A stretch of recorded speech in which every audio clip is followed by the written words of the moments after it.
know we're doing our live question and answer, but you said you got a presentation about animals versus plants and the way of eating. Do you want to put that presentation up on the screen? We'll have a look at it now. I think that would be really good. And it's all evidence-based, I believe. So what do you want to tell us about the difference between eating an animal-based diet or plant-based diet? So there's a constant debate, an argument going on within our community in regards to health, well-being, which is more ethical, which is better for you, which is better for the environment, so on and so forth. And this is the age-old debate on animals versus plants. So when we look at the reasons why one would become vegan, there are fundamentally three reasons that I can think of. Environmental impacts, animal welfare, and in order to be healthier. So let's look at the environmental impacts to start with. So the Eat Lancet guidelines recommend that we consume no more than 15 grams of red meat per day to help the environment due to the methane contribution to greenhouse gases.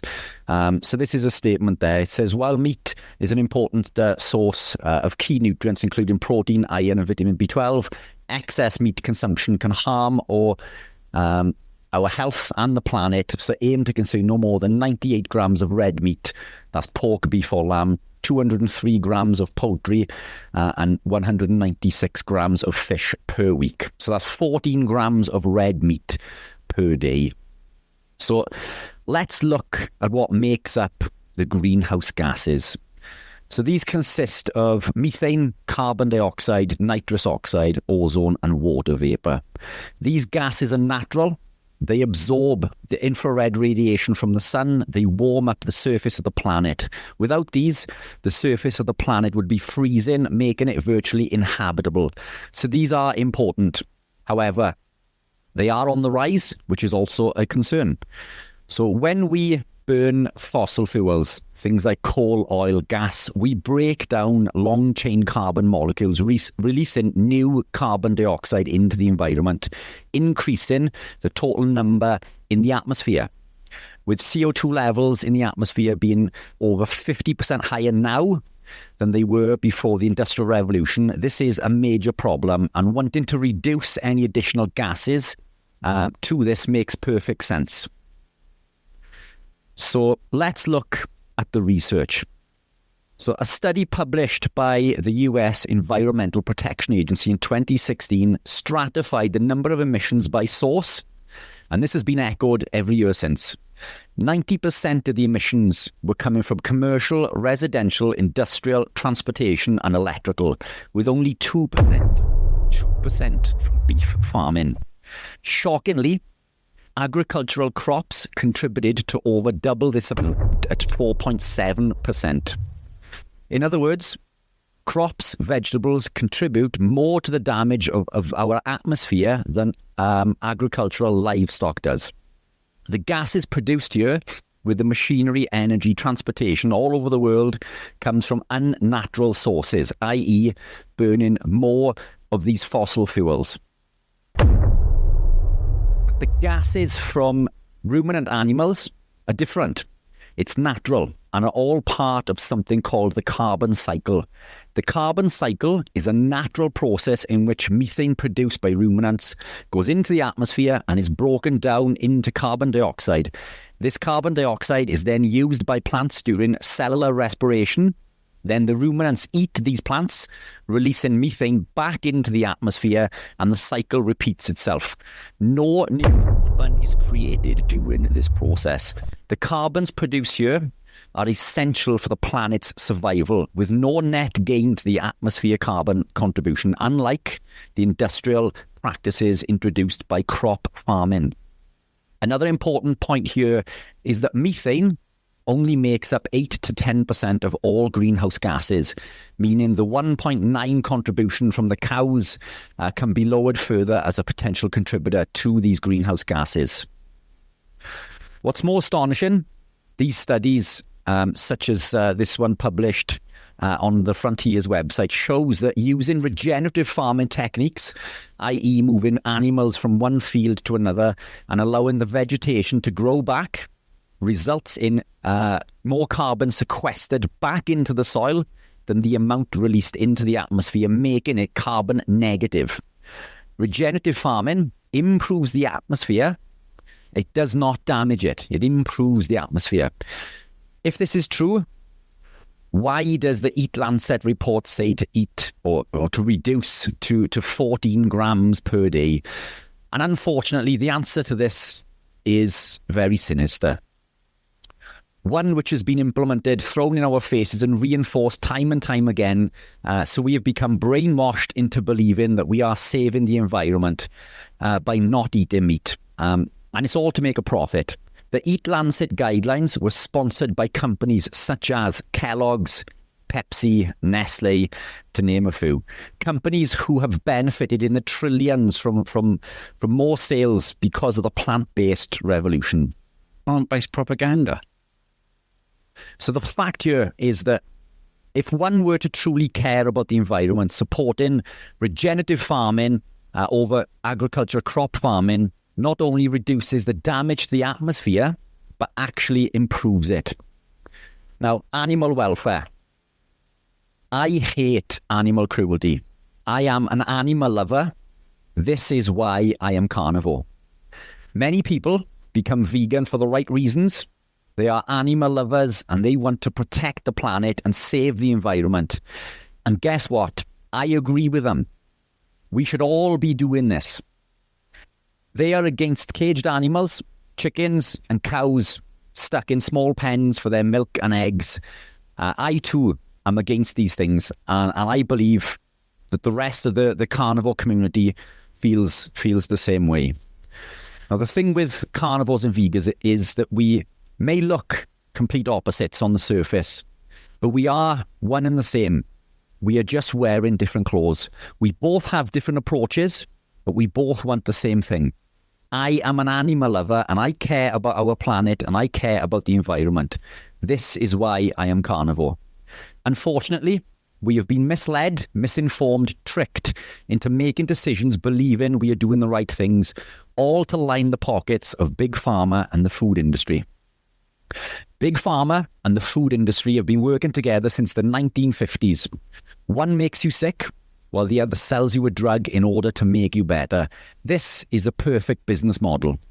We see CEOs of Coca-Cola as directors on the board of Pfizer. We need to question everything mainstream media tells us, as more often than not, there is a hidden agenda pushed on us and repeated time and time again until we believe it.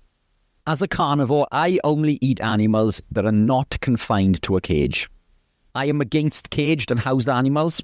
Animals should be free, not confined to a cage. I don't need to fly planes from all over the globe, contributing to the damage to our atmosphere. Many vegans do this for their avocados, their apples and bananas, causing way more damage to the atmosphere than the van that drives my meat 5 miles down the road. Emissions from aviation are a significant contributor to climate change. For example, 224 avocados are the equivalent to taking a plane flight. How many avocados do you eat each year? As we have shown earlier, the whole methane argument is, pardon the pun, bullshit.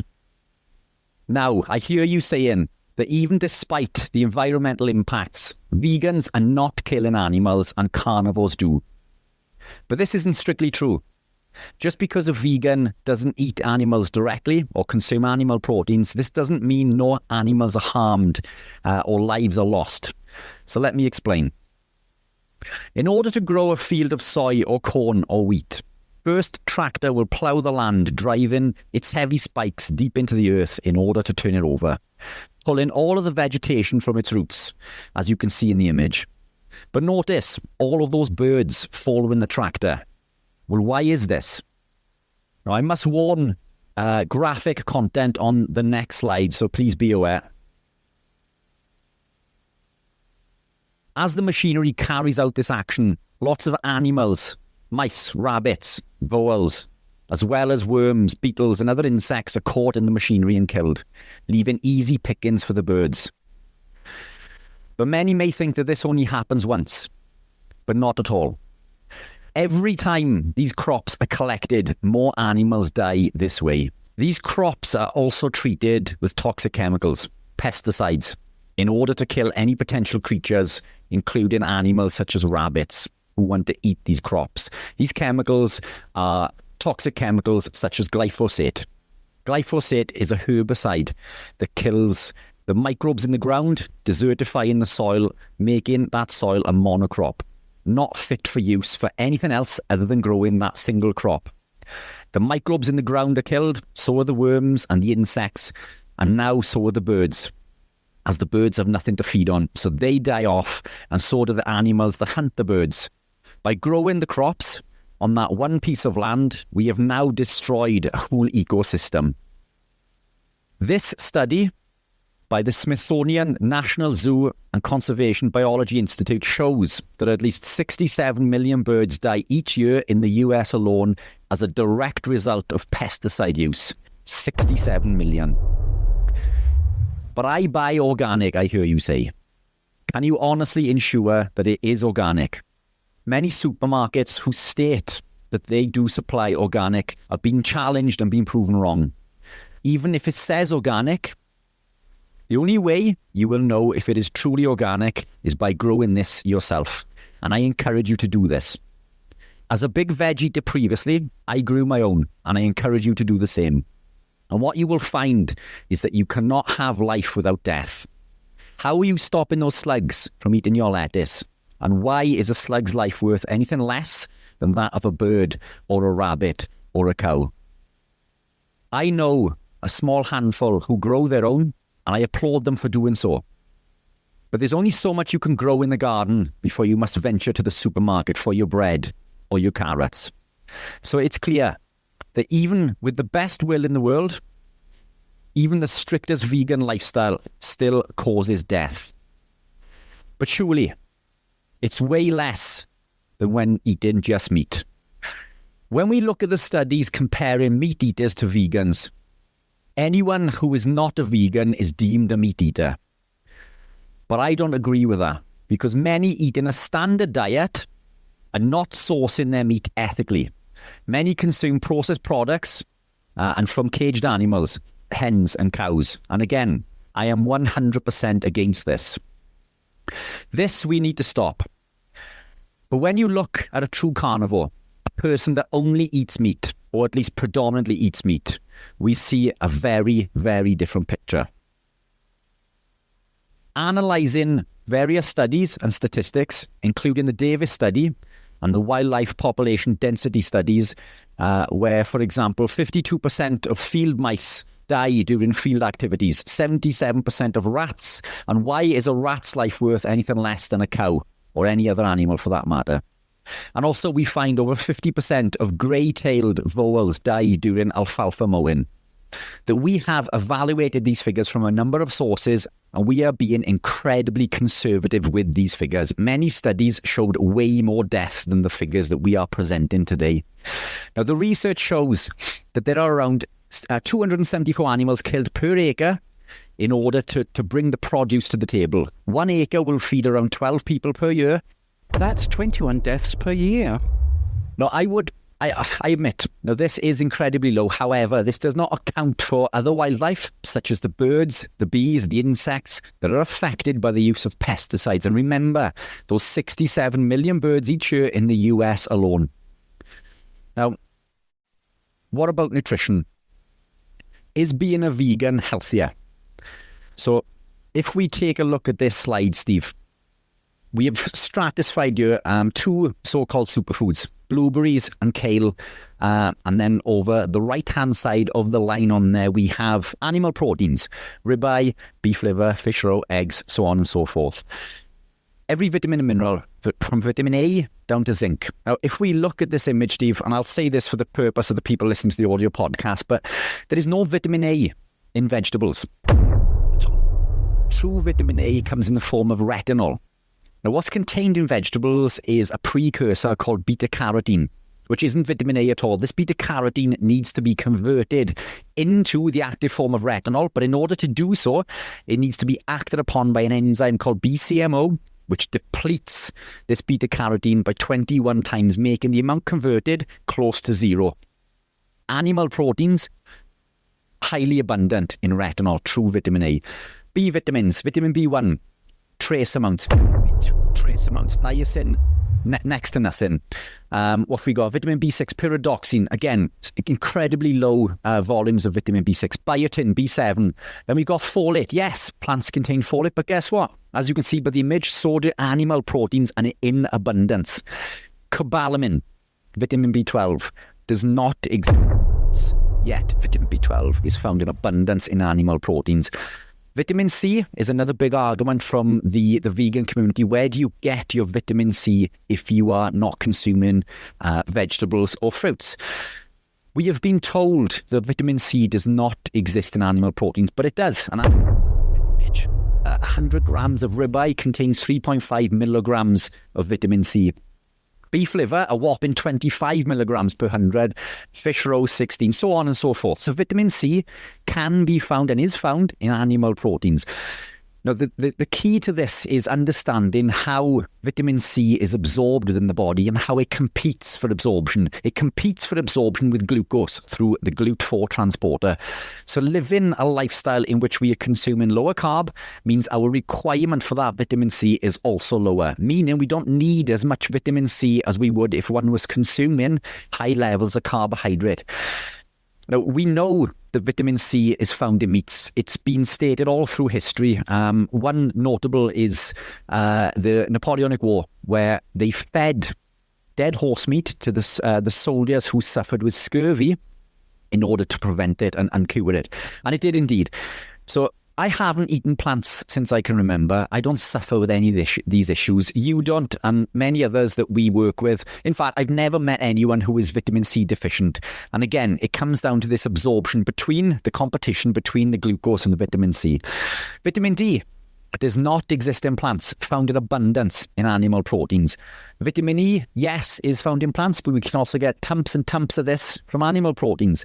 Vitamin K2 does not exist in plants. In the supermarket, the kale packets you pick up have a stamp on there or a sticker which say that they are a good source of vitamin K. There is no vitamin K. It's not K2. The human body needs vitamin K2. Plants contain vitamin K1. And again, we need to convert this K1 into K2. And to do so, this process is so inefficient, close to zero is converted. And then we look at other essential compounds, creatine, choline, carnitine, carnosine. These are all compounds that we cannot find from plants, from plant studies. And study after study shows that a vegan diet is lacking in these essential vitamins and minerals. We cannot get them from a vegan lifestyle. So flicking on to the next slide, Steve. Vitamin B2, vitamin B3, B12, vitamin D, iodine, zinc, calcium, potassium, and selenium, just to name a few. But can we supplement would be the question. And many vegans find that they need to supplement. And yes, you can supplement. B12 supplements are generally come from bacteria. And they do not contain gelatin within the shell. So we can use vitamin B12 supplements, but why would you want to if you can get it from a natural source? But when it comes to things like iron, because most iron supplements don't come from foods, they are mined from the ground, this is dangerous and it can become toxic. Excess iron is dangerous to the body, particularly to the mitochondria and the myelin sheath. Free iron binds to oxygen and creates free radicals, which can lead to oxidative stress. And that brings me on to the effect of grains and phytic acid and lectins. So when we look at phytic acid and lectins, these compounds can block the absorption of zinc, iron and magnesium by as much as 100%. Now, zinc is essential for the production of testosterone. Iron is important for supplying oxygen to the muscle with aiding building and repairing. And magnesium is crucial for supporting muscle and energy production. So to block these compounds is going to cause major issues. Now, when it comes to the lectins, When we consume food, the nutrients come into the system, they bind to the microvilli line in the gut, and they prevent the absorption of other nutrients. So as these wheat germ agglutinins bind to the microvilli, they lower the surface area, preventing the body's ability to absorb these nutrients. So it isn't just enough to eat something that is highly nutrient dense. What you co-consume it with has a massive impact on how it's absorbed and if it's absorbed within the body.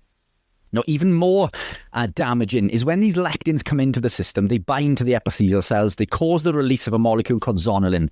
When zonulin is released, it causes a gap in the tight junction between these epithelial cells, allowing undigested protein molecules to travel into the bloodstream where they shouldn't be, and the body creates antibodies to fight them. And then through a process called molecular mimicry, the body begins to attack other proteins in the body that look the same. This is autoimmune disease. All autoimmune issues come from this intestinal permeability, and these grains, these wheat germ agglutinins and phytohemagglutinins found within grains and plants cause much of this intestinal permeability. So moving away from these is obviously highly important, which brings me on to the neurotransmitters. So neurotransmitters are chemical messengers that the body cannot function without. Now, made from amino acids such as tyrosine, tryptophan, and phenylalanine, now their job is to carry chemical signals and messages from one neuron or nerve cell to the next target cell. The next target cell can be a nerve cell, a muscle cell, or a gland. They are essential for heartbeat, blood pressure, breathing, healing, digestion, and hormone regulation, amongst many other things, but these are essential for life. Now, in order to create these neurotransmitters, we need cofactors, we need other ingredients such as iron, zinc, and vitamin B12. A vegan diet is heavily devoid of these essential nutrients, all of which we can find in abundance in animal proteins, particularly from grass-fed beef and lamb. Now, glyphosate. Coming back to this toxic compound.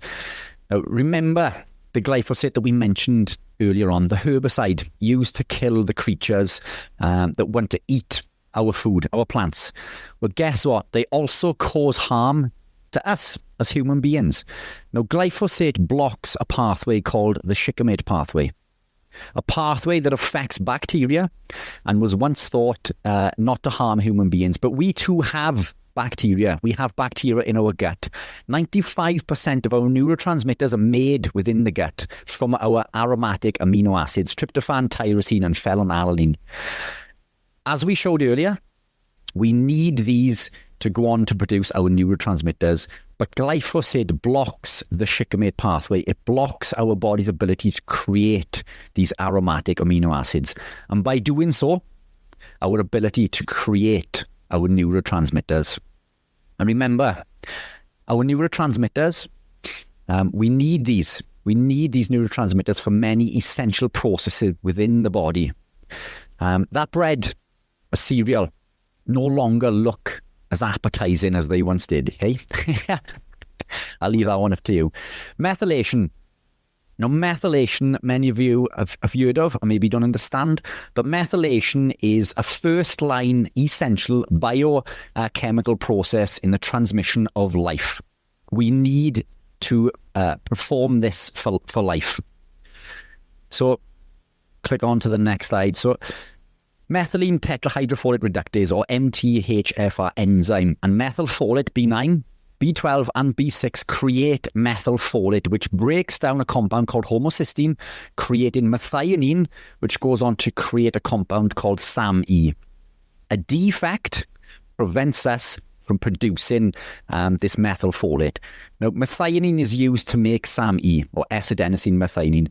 Now, SAMe, let's flick that over there. SAMe is responsible for hundreds of reactions within the body. It tackles inflammation, detoxes the body, and makes neurotransmitters.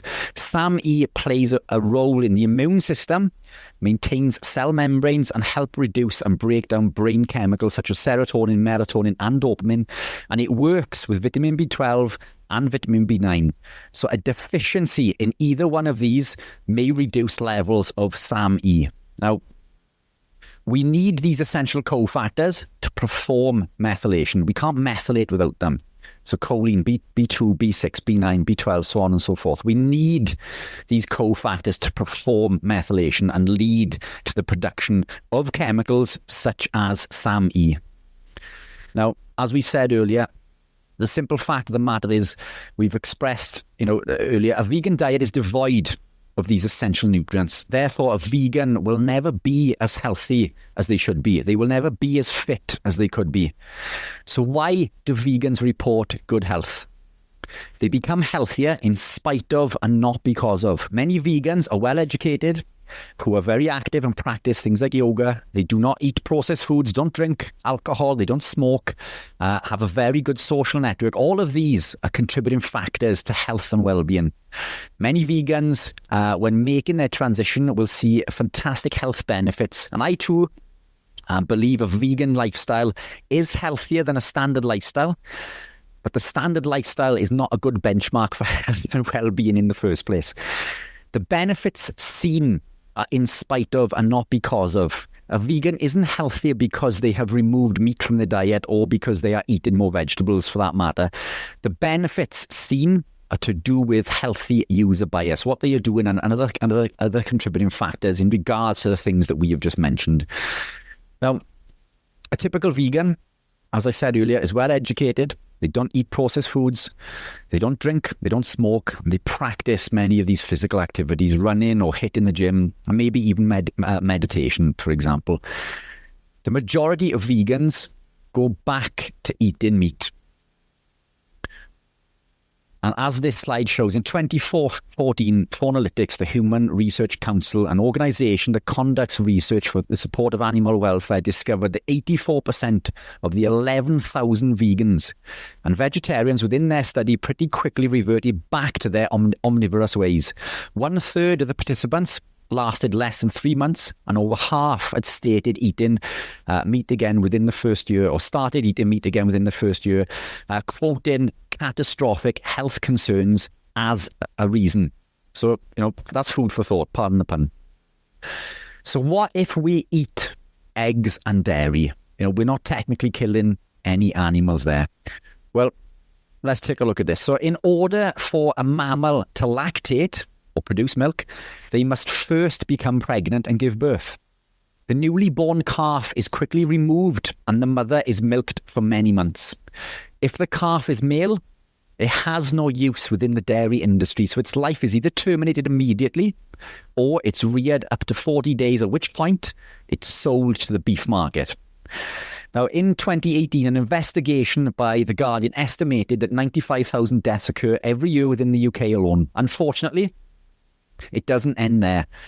Cows within the dairy industry have been selectively bred to produce 7 gallons of milk each day, compared to the single gallon that they are naturally evolved to produce.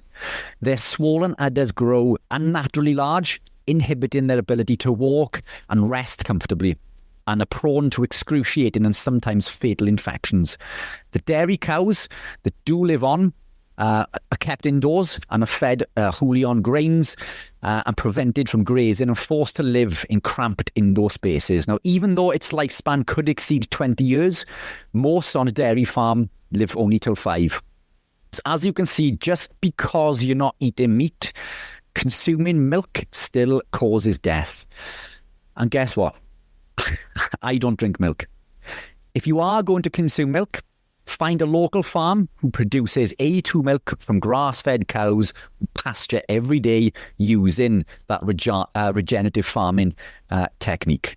Of course, with the milk side of things, then vegans will say, well, we don't have dairy milk. Actually, we have almond milk. And then you've gone back straight to those problems of lots of flights, and we've got almond production is killing, I think, billions, actually. I think it was about 8 billion bees in a 6-week period in California just to grow the almonds, because and the avocados, because they bring bees in to pollinate in that area.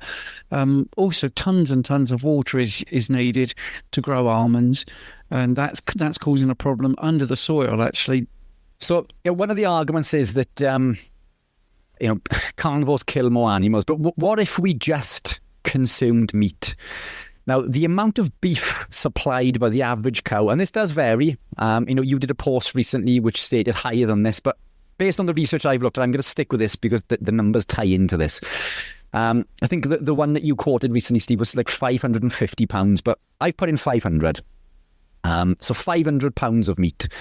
So then I began to look at what an average daily consumption for a carnivore would be. Now, the only fair way to do this that I could think of was by looking at the average weight for a man and the average weight for a woman, then dividing this into another average. So let's share that slide there.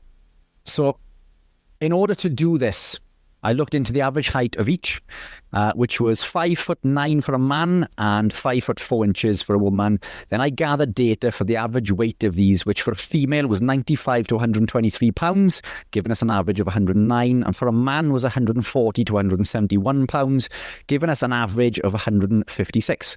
Adding these together and dividing them by 2 gives us a figure of 132 pounds. So how much meat, and I agree, this is, purely hypothetical in regards to the averages. We're all different, but this is the only fair way that I could see to do this. But how much meat would the average person that weighed 132 pounds consume per day? Now, when you and I work with clients, we find that 1 gram per pound of body weight works extremely well.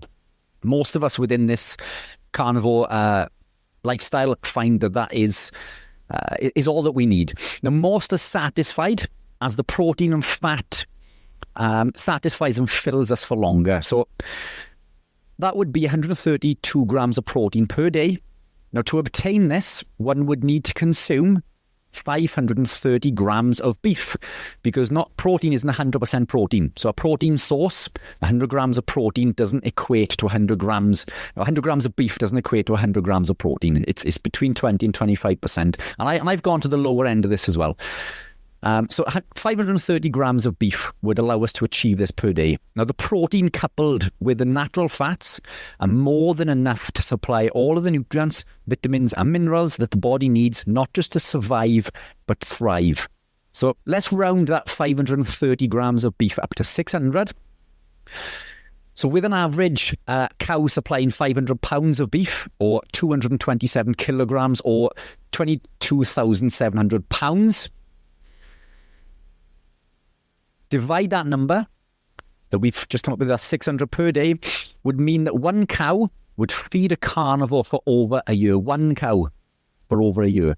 Meaning a true carnivore living the lion diet is saving 20 more lives than a strict vegan. Now, we're comparing a vegan to carnivore. That means a vegan causes over 20 times more death to animals than a carnivore. People such as you and I, Steve. Now, per year. Now, let's go on to the next slide. So, the question is, do all carnivores eat beef? And no, they don't. So let's add in the lamb factor. A typical lamb would be enough to feed an average person for 38 days. A pig would supply over 100. So it doesn't matter which way you mix this up. A person living a true animal-based lifestyle who supports regenerative farming causes, at worst, 5 times less death than a vegan. 5 times less death. This carnivore would also contribute to 0 damage to the environment while supporting local businesses, which is absolutely astonishing. So yeah, as we just put on that side, at the very worst, a person living an all-animal protein diet would cause 5 animal deaths per year. That's at least 4 times less than a pure plant-based lifestyle. So the argument from the vegan or vegetarian community, Steve, would be that they're not causing harm directly. And maybe so, maybe not intentional, but you most certainly are indirectly. Now, if you were to drive to the supermarket and accidentally knock over and kill a fox, did you do it on purpose? No. But did you still kill that fox? Yes. Now, if you knew that every other time you were to drive to that supermarket, you would run over and kill a fox, would you still drive to the supermarket? Because now you know that you were going to cause death. Now you know an animal is going to die, making you responsible if you were to do so. So now, given the information that Stephen and I have supplied to you today, you are now aware that crop production not only damages the environment but causes death to animals. So, as a lover of our planet and as a lover of animals, are you going to continue to cause more death to animals just by burying your head in the sand and pretending that you're not, turning a blind eye and looking away? Or are you going to take this information seriously and truly make a difference to the environment and the animals which live upon it? You decide. Mic drop. Thank you so much for listening to my podcast. I hope you enjoyed it. Your support means the absolute world to me, and if you're enjoying this show, I've got a small favour to ask you. I'd be incredibly grateful if you would consider becoming a supporter and make a small monthly donation. Your contribution will really help to improve the show. I'll be able to improve the software, maybe put a few more episodes out, and do many things that I'm hoping to do in the future. Do them a lot quicker. So, it's a small monthly contribution. You can cancel at any time, and the link is in the show notes. Thanks very much for listening.